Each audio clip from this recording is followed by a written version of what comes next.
नमस्कार मित्रांनो, या ठिकाणी माजी खासदार डॉक्टर सुजय विखे पाटील आहेत. स्वर्गीय बाळासाहेब विखे पाटील स्मृती भवन या ठिकाणी वारकऱ्यांच्या सोयीसाठी अनेक सुखसुविधा यांनी केलेल्या आहेत. दादा, काय सांगाल या सुविधांविषयी? सर्वात प्रथम आषाढीच्या निमित्ताने सालाबादप्रमाणे विखे पाटील परिवाराच्या वतीने जी परंपरा कैलासवासी बाळासाहेब विखे पाटलांनी सुरू केलेली होती, माननीय नामदार राधाकृष्ण विखे पाटील साहेब यांच्या नेतृत्वामध्ये या आश्रमामध्ये जवळपास सुरुवातीला जेव्हा आम्ही सुरुवात केली 15 दिंड्या होत्या, त्या 15हून 20, 25, 30, 40 ही संख्या वाढत चाललेली आहे.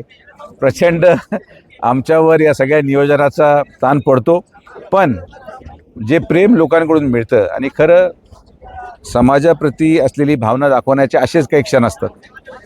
तुम्ही जर पाहिलं तर संपूर्ण पंढरपूरमध्ये जेवढे आज आपले वारकरी बांधव येतात, भगिनी येतात, सगळ्यात मोठा पंडाल हा आपल्याच आश्रमामध्ये असतो.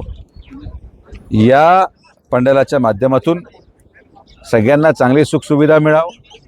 20, 21, 25 दिवसाचा अखंड कष्टाचा प्रवास करत जेव्हा लोक पोचतात, तेव्हा त्यांनी इथं पोचल्यानंतर पांडुरंगाच्या या पावनभूमीमध्ये आल्यानंतर ती भावना त्यांना मिळावी, तो आनंद त्यांना मिळावा, या दृष्टिकोनातून आमच्या सगळ्या संयोजकांचा प्रयत्न आहे.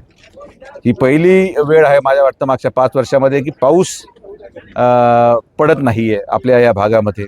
पण आपण माहिती घेतली असेल तर अहिल्यानगर जिल्ह्यामध्ये बऱ्याचशा तालुक्यांमध्ये आता मागच्या 3 दिवसापासून चांगला पाऊस पडतोय आणि हे सगळे येणारे वारकरी हे सगळे शेतकरी वर्गाचे, शेती करणारे सर्वसामान्य नागरिक आहेत.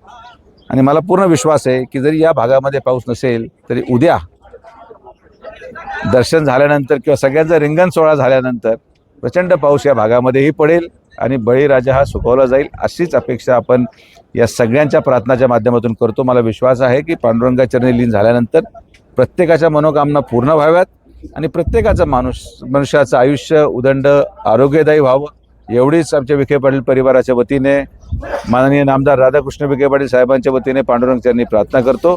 रामकृष्ण हरी.